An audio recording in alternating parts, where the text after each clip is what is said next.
Hey everyone! Welcome back to the English Playground.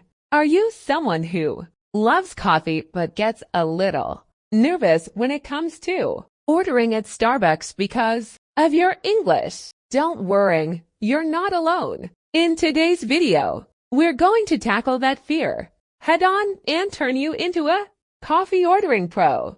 Hi, I'm Jasper, and today we're going to help you boost your English skills while showing you exactly how to order your favorite coffee at Starbucks like a native speaker. Whether you're a coffee enthusiast or just looking to improve your English, this video is for you.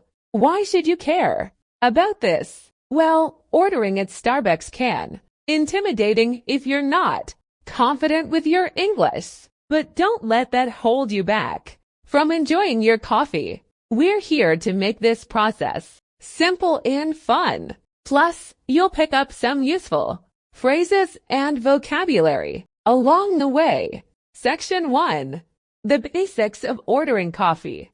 Let's start with the basics. When you walk into Starbucks, you'll typically encounter the following steps. 1. Begin with a friendly greeting.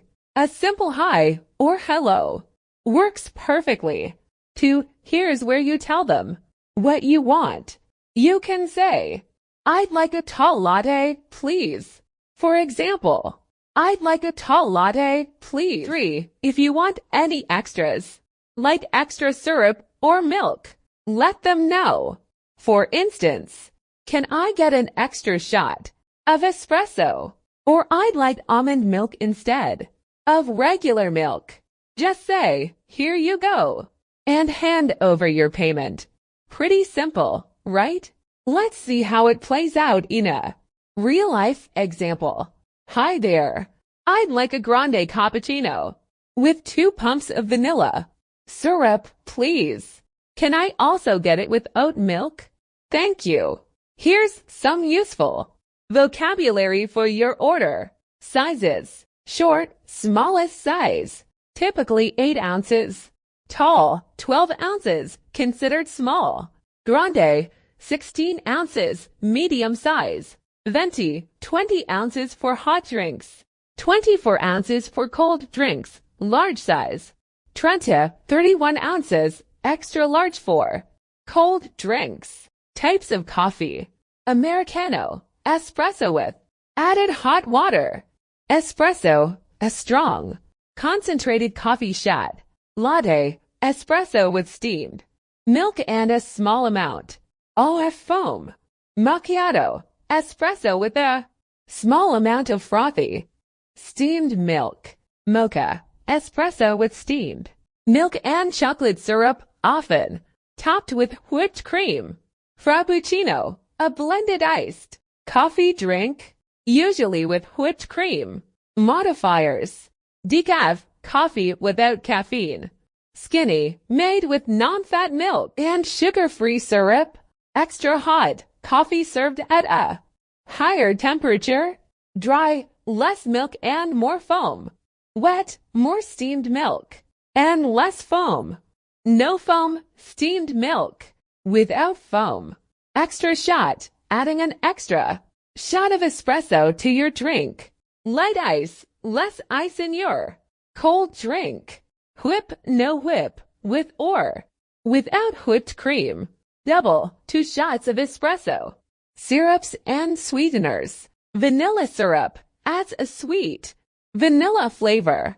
Caramel syrup adds a rich caramel flavor. Hazelnut syrup adds a nutty sweet flavor. Sugar-free, options like sugar free vanilla or caramel syrup. Section 2. Improving your listening skills. Now, let's talk about improving your listening skills. When ordering at Starbucks, you might hear phrases like 1. For here or to go. They're asking if you'll drink your coffee at the store or take it with you. 2. Name for the order. They want to know your name so they can call it out when your order is ready. Practice these phrases and responses at home. It'll make the ordering process smoother. Section 3. Common mistakes and tips. Here are some common mistakes and tips to avoid them. 1. Mistake: overcomplicating your order. Tip: keep it simple. The baristas are used to handling complex orders. Mistake: not understanding the size options. Tip: Starbucks sizes are tall 12 ounces, Grande 16 ounces, and Venti 20 ounces for hot, 24 ounces for cold. Remember, practice makes perfect. The more you order, the more comfortable you'll get. Alright, you're all set to tackle Starbucks with confidence. If you found this video helpful, don't forget to hit that like button and subscribe to The English Playground.